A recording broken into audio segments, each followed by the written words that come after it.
everybody. My name's Brian. I'm Tom. I'm Julie. And we're down here at Studio 13 today. We got a special guest in the house. Scott Ligman stopped by. He is going to answer a few questions for us. So, are you ready? We'll give it a shot. Okay. First of all, tell us a little bit about yourself.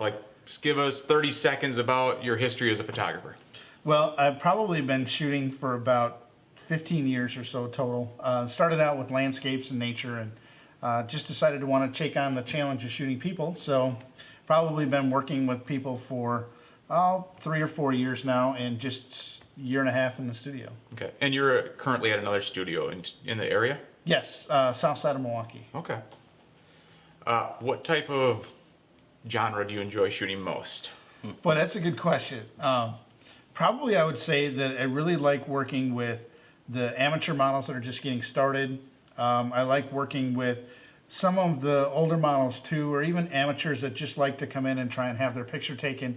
I think it's a lot of fun when you can work with somebody to kind of bring an image alive that they have in their head that they can't really envision themselves doing. A lot of times when we'll do shoots, a lot of them are geared more towards glamour or boudoir type related shoots. And you know, when they're looking at the back of the camera, they're looking at the proofs and they're saying, wow, I can't believe that I look like that. That's kind of the stuff that really is enjoyable for me, is to try and help somebody feel good about themselves. So, Where do you see yourself going in the next couple of years? you know, honestly, I don't really see myself going anywhere with this. It's just kind of a hobby, just do it for fun.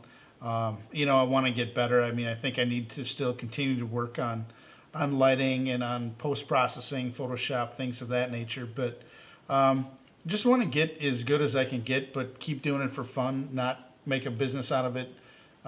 Because I already have one job. I don't really want a second job. I just want to do this and have a good time with it. Okay. Well, let's ask a couple questions that are always very hot topics on the internet, the Facebook type stuff. Who should get paid when it comes down to this type of stuff? Photographers or models, or my opinion on both, or? Who should get paid? You know, I guess it really depends. I think it depends on what, from the photographer side, it depends on what you want to do, what your goals are. You know, if you're looking to get paid, then you need to find the niche where your work is of a quality that would demand payment. You know, so whatever that genre or that idea would be, you know, if you can deliver something, and not necessarily even a photo itself, but if you can deliver an experience warranting of getting paid, then you should get paid for whatever that idea is. From the modeling side, you know, I think in general right now, the market, in my opinion, and I know opinions are going to vary pretty greatly, I don't see a lot of models getting paid unless they're doing really a lot of nude work. You know, I see a lot of shoots that are TF, that are up to implied, that people just aren't offering payment. Now, you know, you might have a specific concept or a specific idea that you want to work with a specific model with, and they might demand payment to do something like that, you know, and that's something for you to negotiate. But, you know, I guess really when you're talking about payment, it's the same as any other thing with a market-driven situation. You know, it's supply and demand. So if you're supplying a product that someone else wants that they can't get anywhere else, then maybe they need to pay for it. Well, that's a couple just questions after with your answer there. Do you think the Wisconsin area is oversaturated with models? Do you think that's an issue versus other areas in the country? You know, that's a great question. And I don't know that it's necessarily oversaturated with models per se, but I think there are a lot of people that want to try this. Okay. And I don't know, you know, everybody has their own definition of what a model is or isn't. And, you know, I don't really know that I have a specific list of if you do A, B, and C, you're a model, or if you don't, you're not. But I think there are a lot of people that try this, that get into it and shoot a half a dozen times and maybe get discouraged that things aren't going the way they want them to, and just kind of stop. So I don't know if those people were ever really models or just people that wanted to try it. And then I guess if we're talking payment, if you pay somebody, are you then obligated, if you pay a model or a makeup artist as a photographer, are you then obligated to give them images? In my mind, no, you're not. No. All right. And if you pay or if a model pays you, you're required to deliver whatever they ask for, correct? Or whatever the contract says. Whatever the contract dictates, yep, yep. And the way I look at it is if they're paying me and if let's say a housewife buys a shoot from me to give to her husband for Christmas, whatever she buys from me is hers and hers alone. It's not mine to use in my portfolio, it's not mine to display publicly in any way, unless we've negotiated that into the agreement. It's hers because she's purchased that product from me. Okay. What's your whole take on watermarking your images? That's a really good question. You know, I've gone back and forth on this a number of times. There was quite a long period of time where I watermarked everything that I did. And then there was a period of time where people would tell me, you know, your style of editing is fairly distinct and I can tell when it's your image. So you don't really need to watermark it because I know it's yours. And, you know, yeah, I guess maybe you can tell. And I don't know, I've kind of gone back to watermarking. I didn't watermark for a while, but I'm back to doing it now. And I guess it really depends on the shoot. So I've had a couple of them where I know they're going to get blown up. I know they're going to get framed. So I've taken the watermark out because I don't want it to interfere with the framed photo. But if it's being used digitally or online for Facebook or portfolio, then I don't mind having the watermark in there. If you did a time for shoot, your time for the model's time, we'll exclude makeup artists out of this question because I think they kind of always get a little payment normally. How many images per look do you think is a fair number to give back to the model? That's another really good question. I think I'm probably a little bit different in this regard because I treat TF shoots as true collaborations. So when it comes to picking which proofs to edit and how many we edit, that's also a collaboration that we decide together by looking at the proofs together and having a discussion about what is or isn't a good proof. I let the models take a first pass at picking what they like, and then we pare it down from there. But I've done everything from, 50 shots on a 500 shoot total proof to 5 shots out of 500. So I guess it really depends on what you're looking for, what you're going for. And I can tell you that in my experience, 9 times out of 10, the models that get large number of edits, they don't use them because you're only going to put 1 or 2 up for each look that you do anyway in your portfolio. So I don't know if it's the comfort of having them or if it's just, I don't know why we do a bunch of them, but I guess because it's a hobby, I probably do more than most. I guess that's my issue with tons of it, giving tons of images to models is sometimes they do put them all on the internet. Right. You know, like you give them 45 images from a 300 thing shoot, and the following day 45 images are on the internet. Right. And they kind of oversaturate your work and their own work with it at the same time. And then also, are 45 of them images really your best and the model's best work that it could be? Right. Or was 17 of them the very best you could get, and the other X number are good enough to go out there, but are they really showcasing your quality of work that you should have? So I guess that's why I get a little concerned with these huge number of edits that these girls are receiving. I would agree with that, once you get past probably, honestly, maybe 3 or 4 per look, those are probably going to be your very best. Because you really, depending on what you're shooting with and what your props are, you only have 3 or 4 different pose varieties that really are going to showcase your shot. And the rest of them are almost really good, but maybe are just okay. But the way I look at it, I guess, for me, again, I'm a little bit different than others in that I'm not really looking to try and build a brand or build a name because it's just a hobby and it's just for fun. And I feel like I've established myself now that I've got enough reputation from working with people that if people don't like my images or they don't think they're very good, I'm okay with that. I like that answer. Broad I shoulders. really like that answer. So. Yeah. So last week or earlier this week, one of the hot topics on Facebook was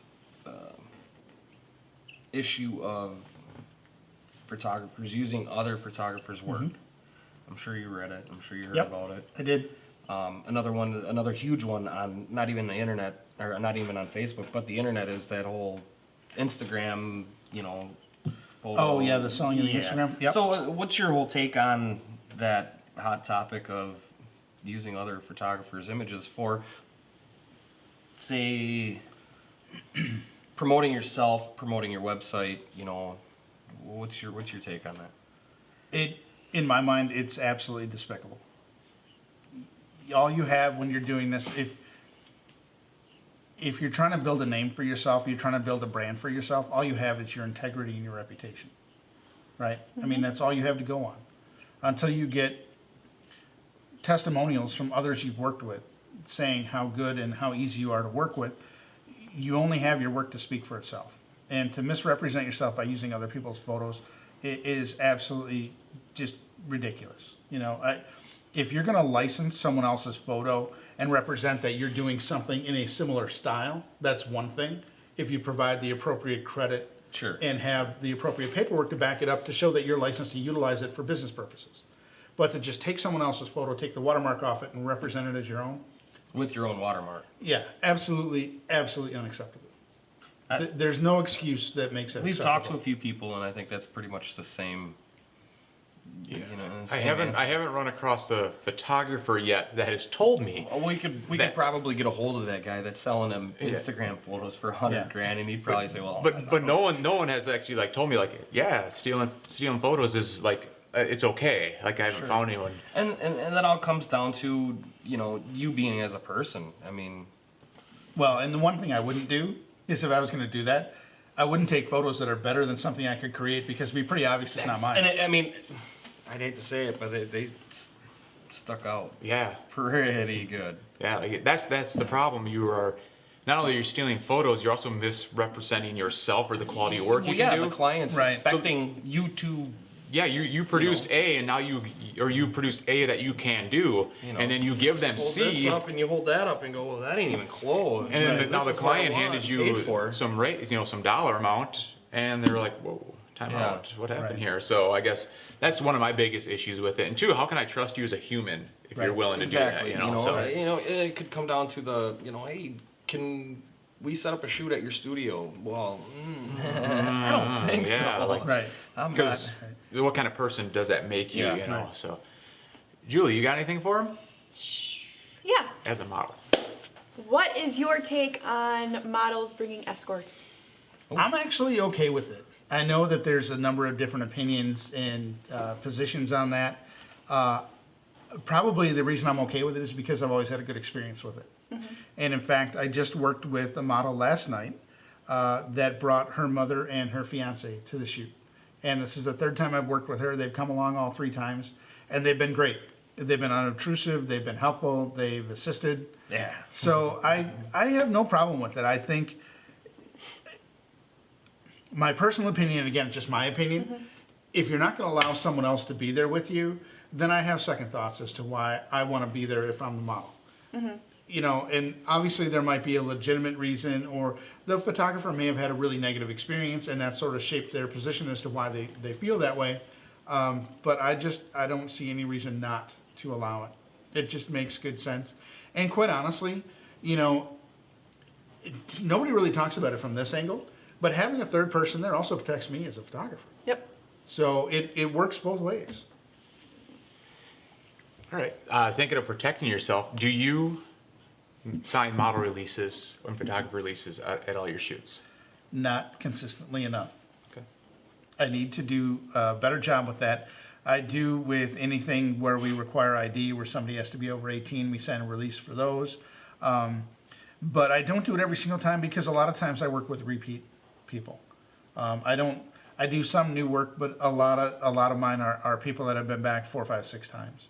So I've already got the release from the first time and we just rely on that. Well, you've known us for, I don't know, going on a year probably. And you got anything for us? Any questions for any of us here at the table? Now you got us in the hot Oh, seat. man. Now that we put you on the Yeah. spot. You know, I don't know. I can't really think of anything. Anybody who's watching this, you guys need to get down here. These guys have a great space. They're a lot of fun to work with, and they'll take care of you. So come on down here. It's a pretty Appreciate cool that. situation. Yeah, we appreciate you stopping by today. Like problem. we know you were just kind of cruising through and stopped in, and you're welcome here anytime. Yes. So Thank you. anyway, I'm Brian. I'm Tom. I'm Julie. And I'm Scott. And we're Studio 13, and we're gonna get out of here. Bye-bye.